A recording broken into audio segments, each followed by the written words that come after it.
शीर्षक खीर में घुला प्रेम।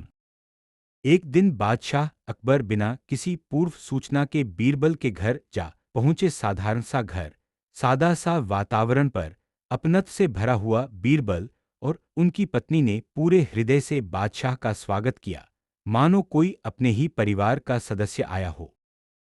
उसी दिन बीरबल की पत्नी ने अपने पति के लिए प्रेम और समर्पण से खीर बनाई थी। भोजन के बाद जब वह खीर परोसी गई और अकबर ने पहला कौर लिया, तो वे चकित रह गए। स्वाद ऐसा था मानो दूध और चावल में कोई अनोखा स्नेह घुल गया हो। अकबर ने मुस्कुराकर कहा, बीरबल, ऐसी खीर तो मैंने अपने जीवन में कभी नहीं खाई। दिन बीत गए, पर उस खीर का स्वाद बादशाह के मन में बस गया। एक दिन उन्होंने बीरबल को दरबार में बुलाया और कहा, अपनी पत्नी को राजरसोई में बुलाओ, वही खीर फिर से बनवानी है।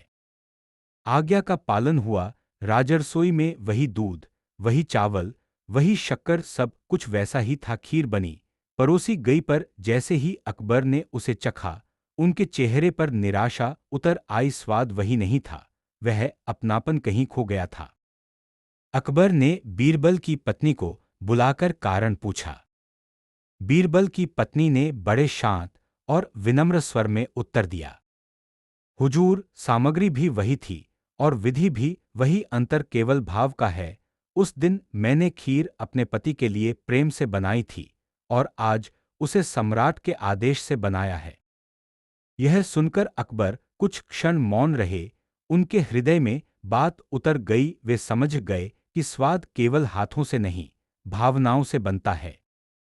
उस दिन बादशाह ने यह सीख पाई कि जब कोई कार्य प्रेम, अपनत्व और निष्ठा से किया जाता है, तो वह साधारण होते हुए भी असाधारण बन जाता है। यही सात्विक प्रेम की सच्ची मिठास है, जो खीर में नहीं, हृदय में पकती है। लेखक राजकुमार, सचिव, विश्व समन्वय संघ।